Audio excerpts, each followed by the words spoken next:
Hello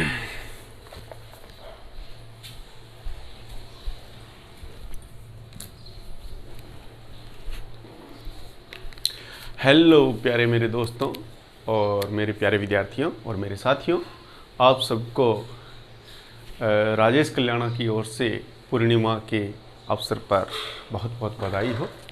और आशा करता हूँ कि आप सब इस रक्षा बंधन पर्व पर ये प्रण लें कि नारी जाति का हर हाल में सम्मान करेंगे और अपनी बहनों की रक्षा करेंगे। ये आप प्रण लें और उन्हें कामयाब करेंगे और अपनी आपको सबसे पहले कामयाब करोगे। तो कहते हैं ना कि हम वो समा हैं जिससे हर तूफान कतरा कर निकल जाते हैं। हम वो समा हैं जिससे हर तूफान कतरा कर निकल जाते हैं। वक्त के हर जुल्म के आगे हर बार संभल जाते हैं। हम वो समा हैं जिससे हर तूफान कतरा कर निकल जाते हैं। वक्त के हर जुल्म के आगे हर बार संभल जाते हैं। अरे हम वो नहीं जो वक्त के सांचे में ढल जाते हैं। हम तो वो हैं जो वक्त को भी सांचों में बदल जाते हैं। तो प्यारे दोस्तों, आप देख रहे हो मेरा YouTube channel study with Rajesh Kalyana, और इसके अंदर हमने बहुत ही शिद्दत से मैंने ये मेरा एपिसोड नंबर आपके सामने 82 है और पार्ट नंबर 42 है। हमने रसायन विज्ञान से शुरुआत की है, जिसमें आपका मैंने बेस से बिल्कुल आधार से रसायन विज्ञान को समझाने का प्रयास किया है और आशा करता हूँ ये आपके भविष्य के लिए मेरा ये छोटा सा प्रयास सहयोग करे। तो ज़्यादा बातों को न करते हुए हम अपने मेन मकसद पे चल रहे हैं और हमारा जो मुख्य महत्वपूर्ण टॉपिक जो चल रहा है वो है आधुनिक आवर्त सारणी। प्रिय दोस्तों, और ये आधुनिक आवर्त सारणी का तीसरा एपिसोड है, जिसके अंदर आज हम बात करेंगे कि आवर्त सारणी के अंदर पृथ्वी पर सर्वाधिक मात्रा में जो विद्यमान तत्व है वो ऑक्सीजन है। इस पृथ्वी के ऊपर सर्वाधिक मात्रा में जो तत्व विद्यमान है धरती के ऊपर वो ऑक्सीजन है। क्या है? ऑक्सीजन है। उसके बाद में हम बात करें पृथ्वी पर सर्वाधिक मात्रा में विद्यमान जो धातु है वो क्या है बेटा? एल्यूमिनियम है। कौन सी धातु है? एल्यूमिनियम धातु है। तो इन बातों का आपको ध्यान रखना है कि सबसे ज़्यादा जो धातु पाई जाती है वो एल्यूमिनियम, और सबसे ज़्यादा हल्की धातु, अगर धातु हल्की की बात करें तो बेटा लिथियम धातु सबसे हल्की धातु होती है। कैसी होती है? लिथियम धातु सबसे हल्की धातु होती है। और भारी धातुओं में बात करें बेटा तो सबसे भारी जो धातु है वो ओस्मियम होती है। समझ में आ रही है मेरी बात? और अगर हम हल्के तत्वों में बात करें तो हाइड्रोजन जो तत्व है वो सबसे हल्का तत्व है। ठीक है बेटा? और मैंने आपको यही बताया था कि गुब्बारों के अंदर हाइड्रोजन गैस और हीलियम गैस भरी जाती है। इस वातावरण की जो वायु है उसमें ऑक्सीजन 21% होता है, कार्बन डाइऑक्साइड 0.03% होता है, नाइट्रोजन सबसे ज़्यादा होती है 78% होती है, और अन्य गैसें जो रह गई है वो होती है। तो इतनी यानी कि ये गैसें होती है जो मिलकर वायुमंडल का निर्माण करती है, और ये गैसें हाइड्रोजन और हीलियम गैसों से, नियॉन गैसों से क्या होती है? भारी होती है। तो हम बात करेंगे यहाँ पे, ये आपके सामने जो है इन तत्वों के अंदर बात करते हैं तो ये लिथियम जो है ये सबसे क्या है? लिथियम के बारे में हल्की धातु है, ये धातुओं के अंदर बेटा। और ये आपकी जो पोटेशियम है, सोडियम है, ये जो धातुएं हैं और लिथियम है, इन धातुओं को केरोसिन में रखते हैं क्योंकि ये बाहर की नमी से भी क्रिया करके विस्फोट पैदा कर देती है। तो आग के सामने तो बहुत ज़्यादा तीव्र विस्फोट पैदा करती होगी, इसलिए इनको सूर्य के प्रकाश की किरणों से भी ये आग नहीं पकड़ ले, इसलिए इनको केरोसिन में रखा जाता है। आपको पता है कैल्शियम की बात करें बेटा, कैल्शियम जो धातु है वो हमारे हड्डियों को मजबूत रखता है, कैल्शियम और फास्फोरस। और फास्फोरस है, और ये जो है बालों में भी पाया जाता है, इस प्रकार से।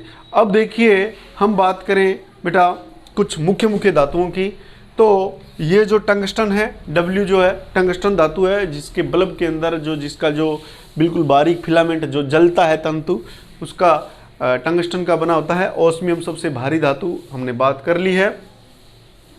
उसके बाद में बेटा हम बात करते हैं किसकी, मैग्नीज की। मैग्नीज आवर्त सारणी में ऐसा तत्व है जिसकी संयोजकता या जिसकी हम बात करें क्या उसका जिसकी कहते हैं ना संयोजकता वेरिएबल है, तो संयोजकता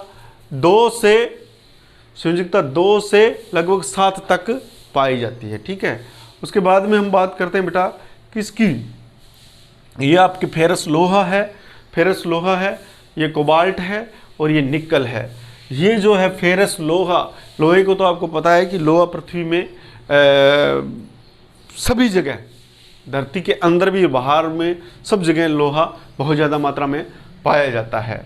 और ये तांबा है, ये आपकी सिक्का धातु है, मैंने बताई दी। और ये प्लेटिनम है जिसको सफ़ेद सोना कहते हैं बेटा। सफ़ेद सोना जो होता है, ये प्लेटिनम जो होता है वो उसके गहने बहुत ही ज़्यादा यानी कि चमकशील होते हैं, चमकीले होते हैं और बहुत महंगी धातु होती है प्लेटिनम, ठीक है। और ये आपके सामने क्या कैडमियम है। कैडमियम जो होता है वो क्या होता है कि आपके रासायनिक अभिक्रियाओं के अंदर जो नाभिकीय अभिक्रियाएं होती है उनको नियंत्रित करने के लिए इसको यूज किया जाता है, नियंत्रित छड़ों के रूप में इसका कैडमियम का उपयोग किया जाता है। और आपके ये जो है आपके ओरम सोना है। सोना तो आपको पता ही है कि 1 ग्राम सोने से लगभग 2 किलोमीटर लंबी तार खींच जाती है, इतनी इसकी तन्य क्षमता होती है। अब उसके बाद में हम बात करें मरकरी की। मरकरी जो होता है पारा, वो ताप पाकर बहुत ज़्यादा सेंसिटिव होता है, फैलता है, इसलिए इसको क्या करते हैं तापमापी में मरकरी का या पारे का उपयोग किया जाता है। और उसके बाद में एल्यूमिनियम आपको बता ही दिया कि ये सर्वाधिक मात्रा में पाए जाने वाली धरती के ऊपर क्या है धातु है, ठीक है। उसके बाद में हम बात करते हैं कि आपकी ये जर्मेनियम और सिलिकॉन अर्धचालक धातुएं हैं, आपको मैंने कल बताया था इसके बारे में। और ये आपके नाइट्रोजन है। नाइट्रोजन जो गैस है वो अक्रिय गैस है और अक्रियाशील, स्वादहीन, रंगहीन गैस होती है, जो कि अपने कुरकुरों के अंदर, थैलियों में या कोई भी जो अपने खाद्य पदार्थ होता है उनके पैकिंग के अंदर इस गैस को भरा जाता है, जिससे क्या होता है कि वो पदार्थ खराब नहीं हो, काफ़ी दिनों तक भी वो ऑक्सीकरण की क्रिया पाके खराब नहीं हो। और उसके बाद में हम बात करेंगे बेटा ये जो आपके सामने ये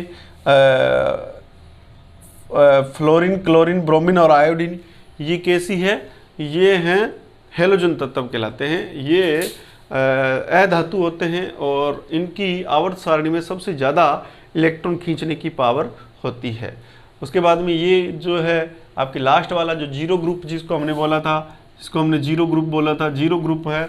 इसको ये इलेक्ट्रॉन इनके अंदर बाहरी कक्षा में 8 इलेक्ट्रॉन पाए जाते हैं, 8 इलेक्ट्रॉन, यानी कि इलेक्ट्रॉन जितने होते हैं, जितनी उनको आवश्यकता होती है बाहरी कक्षाओं में, उतने के उतने इलेक्ट्रॉन भरे होते हैं। भरे होने के कारण न तो ये इलेक्ट्रॉन किसी को देते हैं न देते हैं, लेते हैं, इसलिए इनको निष्क्रिय गैस से भी कहते हैं, ठीक है। और बेटा हमने ये बात की आवर्त सारणी में ये जो विकिरण रेखा खींचकर, विकिरण रेखा में इधर वाले जो तत्व है वो क्या कहलाते हैं, वो कहलाते हैं अधातु, और इधर वाले जो तत्व है वो धातु कहलाते हैं। और इस पर ये जो है बोरोन, सिलिकॉन, आर्सेनिक और टेल्यूरियम और एस्टेटिन, ये जो है ये कहलाते हैं आपके उपधातु। उपधातु का मतलब जिसमें धातु और अधातु दोनों के गुण पाए जाते हैं, धातु और अधातु दोनों के गुण पाए जाते हैं।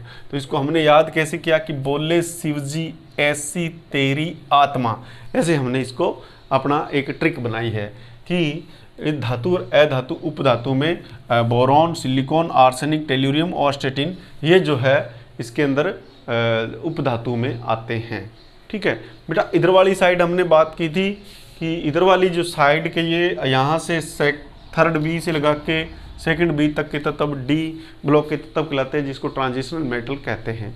अब हम बात करेंगे बेटा इसके अंदर कि तो प्रिय विद्यार्थियों कि जैसे ही हम आवर्त सारणी में लेफ्ट टू राइट ऐसे जाते हैं तो आप देखो बेटा इसके अंदर सबसे पहली बात कि इसके अंदर इलेक्ट्रॉन नेगेटिविटी, विद्युत ऋणता, इलेक्ट्रॉन लेने की क्षमता बढ़ती जाती है। आप देखो लेफ्ट टू राइट, और ऊपर से नीचे जाते हैं तो विद्युत ऋणता क्या हो रही है बेटा, घट रही है। तो आपको ये पॉइंट याद करना है कि जैसे ही हम लेफ्ट टू राइट जाएंगे, हम इसको थोड़ा सा लिख लेते हैं, आप थोड़ा इसको लिख लीजिए।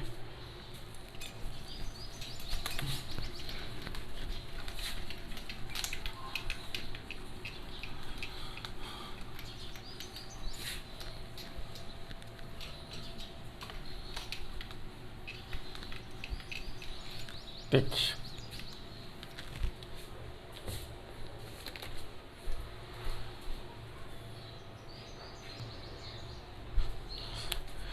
तो हम बात करते हैं इसमें कि अगर हम बात करें किधर से किधर, बाएं से, किसमें, आवर्त सारणी में, आवर्त सारणी में, आवर्त सारणी में, आवर्त सारणी को हम क्या कहेंगे, पीटी कहेंगे, पीरियोडिक टेबल। आवर्त सारणी में बाएं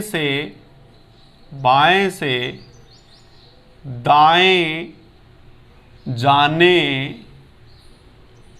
पर, आवर्त सारणी में बाएं से दाएं जाने पर किन किन चीज़ों में क्या क्या परिवर्तन होंगे, हम बात करते हैं। सबसे पहले अगर बात करें बेटा हम कि हमने बात की थी किसकी, इलेक्ट्रॉन नेगेटिविटी को हमने En कहा। अगर पहले इलेक्ट्रॉन नेगेटिविटी की बात करें तो देखो आपके सामने है बेटा, ये बढ़ रही है, देखो ये बढ़ रही है, ये बढ़ रही है कि नहीं बढ़ रही, ये बढ़ रही है इस टाइप से। तो ऊपर वाली भी साइड देख लो चाहे आप, ये बढ़ रही है। तो इन तत्वों की जो अधातु है, इनकी इलेक्ट्रॉन खींचने की पावर सबसे ज़्यादा होती है, इसलिए क्या करते हैं, ये ऋणायन बनाते हैं। ये क्या बनाते हैं, ऋणायन बनाने की प्रवृत्ति ज़्यादा रखती है। तो इलेक्ट्रॉन नेगेटिविटी क्या करती है, बढ़ती है। तो हम बढ़ती को अगर हम इस तीर से लगाएं तो आप समझ लेना ये बढ़ती है। उसके बाद में बेटा दूसरे अगर पॉइंट की बात करें, ENC की बात, ENC की मतलब होता है, ENC का मतलब है इफेक्टिव न्यूक्लियर चार्ज। इसको बोलते हैं effective nuclear charge, effective nuclear charge, effective nuclear charge यानी कि प्रभावी नाभिकीय आवेश, प्रभावी नाभिकीय आवेश, प्रभावी नाभिकीय आवेश। प्रभावी नाभिकीय आवेश भी क्या हो रहा है, इधर से इधर जाते हैं तो ये भी क्या है, बढ़ता है। इसका मतलब क्या हुआ प्रभावी नाभिकीय आवेश का, कि ये मान लो नाभिक है और ये नाभिक है, तो ये आकर्षण बल इसका क्या कर रहा है, ये बढ़ा रहा है, ये आकर्षण बल अपना बढ़ा रहा है। ठीक है, तो नाभिक द्वारा बाहरी कक्षा के इलेक्ट्रॉनों को खींचने की प्रवृत्ति को क्या कहते हैं, प्रभावी नाभिकीय आवेश। तो आवर्त सारणी में हम बाएं से दाएं जाते हैं तो प्रभावी नाभिकीय आवेश भी क्या करता रहता है बेटा, बढ़ता रहता है। इस बात का आपको ध्यान होना चाहिए कि प्रभावी नाभिकीय आवेश भी बढ़ेगा। ये बात समझ में आ गई आपको। उसके बाद में हम तीसरी बात करें बेटा, इसके आकार की बात करें, साइज की बात करें, किसकी, साइज की, साइज मतलब आकार की। तो आपको ध्यान होना चाहिए कि जब नाभिकीय आवेश बढ़ेगा, इलेक्ट्रॉन खींचने की पावर बढ़ेगी, तो नाभिकीय आवेश जैसे जैसे नाभिक बाहर वाले इलेक्ट्रॉन खींचेगा तो पास पास में आएंगे कि नहीं, तो जिससे उसका आकार भी क्या होता जाएगा, घटता जाएगा। तो आकार घटता है, ये ध्यान रखना। इसको नीचे की ओर तीर लगाया मैंने, मतलब आकार क्या करता है, ये घटता है, आकार घटता है, ध्यान रखना आप। चौथी बात करें हम, देखो चौथी अगर बात करें बेटा कि इसमें धात्विक प्रवृत्ति क्या होती है। धात्विक प्रवृत्ति का मतलब यहाँ पे क्या होता है, इलेक्ट्रॉनों का त्यागना, ये ध्यान रखना। जी धात्विक प्रकृति हम कहेंगे, धात्विक प्रकृति, धात्विक प्रकृति यानी किसको, प्रकृति कहेंगे, धात्विक मेटलिक नेचर, या इसको अपचायकता कह सकते हैं, अपचायकता। इसको हम कहेंगे क्या होता है, ये इलेक्ट्रॉनों के त्यागने की प्रवृत्ति, इलेक्ट्रॉन्स त्यागने की प्रवृत्ति गुण। ये क्या करता है, इलेक्ट्रॉन त्यागने की प्रवृत्ति क्या हो रही है, इधर से इधर जाते हैं तो घटती है। भाई इलेक्ट्रॉन लेने की प्रवृत्ति तो बढ़ रही है, तो देने की प्रवृत्ति क्या करेगी, इसका पता सीधा सा मतलब है इलेक्ट्रॉन देने की प्रवृत्ति भी घटेगी। ठीक है, तो इसमें धात्विक प्रवृत्ति धीरे धीरे इधर वाली साइड जाएंगे तो घटेगी। कहने का मतलब ये ज़्यादा धात्विक गुण दिखाएंगे, इससे ये कम, इससे ये कम, उससे ये कम, करते करते करते यहाँ वाले धात्विक गुण बिल्कुल नहीं दिखाएंगे। कौन से गुण दिखाएंगे, तो अधात्विक गुण दिखाएंगे। ठीक है, नेक्स्ट पॉइंट आपके हैं, वो है आपके जो है क्षारीय प्रकृति। क्षारीय प्रकृति, पांचवा क्षारीय प्रकृति देख लेते हैं। क्षारीय या अम्लीय प्रकृति याद करते हैं, अम्लीय प्रकृति, अम्लीय प्रवृत्ति। अम्लीय प्रवृत्ति जो होती है, अगर हम बाएं से दाएं जाते हैं तो बेटा अम्लीय प्रवृत्ति का मतलब क्या होता है कि अम्लीय गुण आ जाना उसमें। इधर से इधर जाएंगे तो अम्लीय गुण में वृद्धि होगी, तो अम्लीय गुण क्या करेंगे, बढ़ेंगे। अब दोबारा देख लो एक बार, इलेक्ट्रॉन नेगेटिविटी बढ़ेगी, ENC प्रभावी नाभिकीय आवेश ऊपर की ओर है तीर तो बढ़ेगा, अम्लीय प्रवृत्ति बढ़ेगी, घटेगी क्या क्या, साइज घट जाएगा, धात्विक प्रकृति घट जाएगी। समझ में आ रही है मेरी बात? ठीक है, अब ये चीज़ें जो है आपको ध्यान रखना है। ये हो गया कब, जब ये हम आवर्त सारणी में तत्वों के साथ में बाएं से दाएं जाएंगे। ठीक है, तो इस प्रकार से आपको ये ध्यान रखना है। अब हम बात करते हैं बेटा कि ऊपर से नीचे आने पर, आवर्त सारणी में ऊपर से नीचे आने पर क्या कुछ होता है, उसके बारे में भी हम थोड़ा चर्चा कर लेते हैं। तो ऊपर से नीचे आने पर इसके जो गुण होंगे बेटा, इसके बिल्कुल विपरीत होंगे।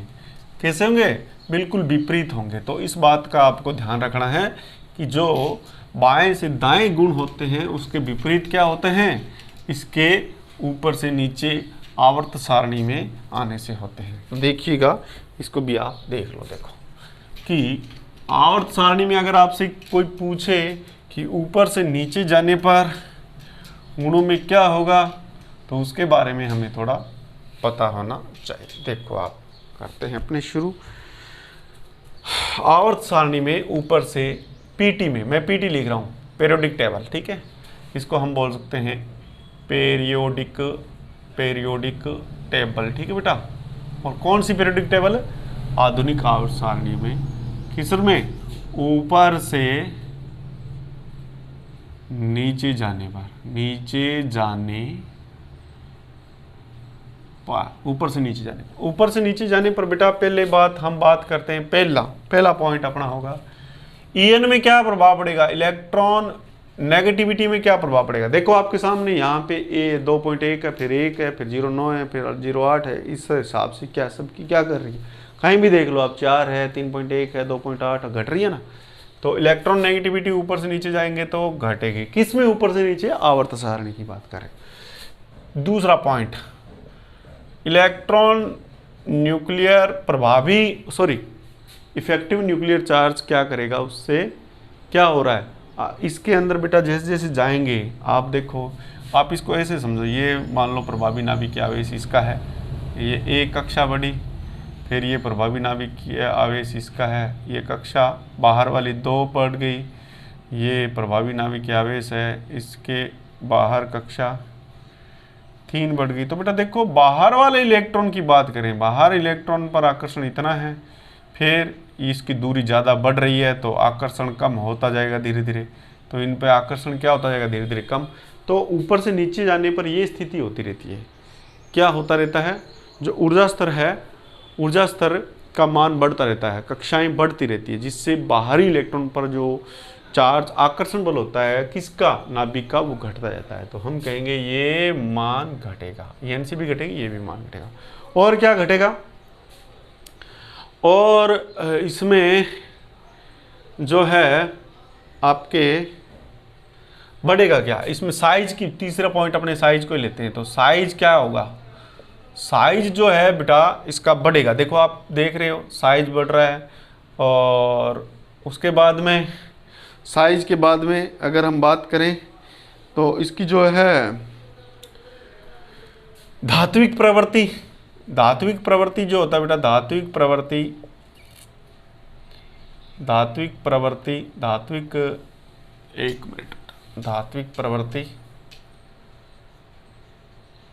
धात्विक प्रवृत्ति बढ़ेगी बेटा, ठीक है, ध्यान रखना, धात्विक प्रवृत्ति बढ़ती है, ठीक है।